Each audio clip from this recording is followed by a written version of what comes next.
সকলে জানেন আজকে আমরা এখানে সমবেত হয়েছি মাদক বিরোধী র্যালিতে। মাদক বিরোধী র্যালি প্রতি বছর আমরা উদযাপন করে থাকি বিজেপির পক্ষ থেকে। এখানে বিজেপির সাথে পুলিশ, নার্কোটিক্স এবং অন্যান্য বাহিনীরাও যুক্ত থাকেন। আপনারা দেখতে পাচ্ছেন আমাদের সাথে সকলেই সমবেত হয়েছে এখানে। মাদক আমাদের দেশের জন্য একটা ভয়াল থাবা।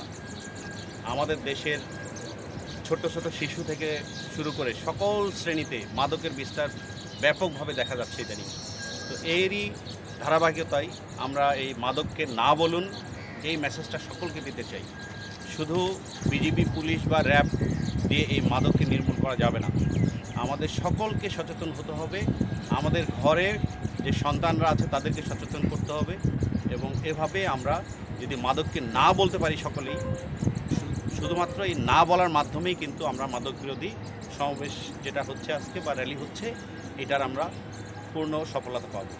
তো আমরা আশা করব এই মেসেজটা আপনারা সকলকে পৌঁছে দিবেন যে বিজিবি সবসময় মাদকের বিরুদ্ধে জিরো টলারেন্স নীতি ঘোষণা করে এবং আমরা এই কক্সবাজার রিজিয়নের পক্ষ থেকে আমরা সবসময় দৃঢ় পদক্ষেপ নিই মাদক বিভিন্ন রুট দিয়ে যেগুলো ঢোকে সেগুলোকে প্রতিহত করার জন্য। তো আমরা সকলের সহযোগিতা চাই এবং সকলের সহযোগিতায় এই মাদককে আমরা নির্মূল করতে সক্ষম হব বলে আশা করছি। সকলকে মাদক যে বিস্তার ঘটছে, এই মাদকটা বিস্তার ঘটার পেছনে যদি আমরা একটু তাকাই, যে চাহিদাটা প্রতিটা স্তরে এখন এটা বিস্তার লাভ করেছে এবং বিজেপি যেভাবে আমরা পূর্বের তুলনায় এখন অনেক সচেতন।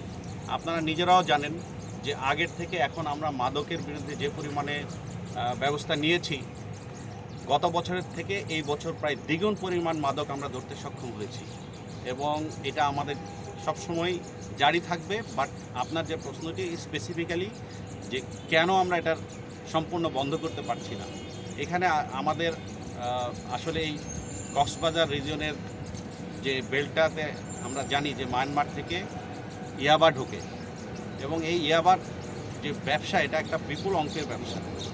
এটার সাথে আসলে অনেকেই জড়িত আছেন যারা আপনার আমার আশেপাশেই থাকে, বাট আমরা হয়তো বা অনেক সময় দেখতে পাই না। তারা অধিক পয়সা ইনকামের জন্য এই ব্যবসার সাথে জড়িত থাকে। তো আপনাদের সহযোগিতায় আমরা এটা নির্মূল করতে পারবো বলে আশা রাখি। আপনারা যদি কোনো তথ্য থাকে আমাদেরকে জানাবেন। আমরা সব সময় এটার বিরুদ্ধে জিরো টলারেন্স রাখবো আমরা।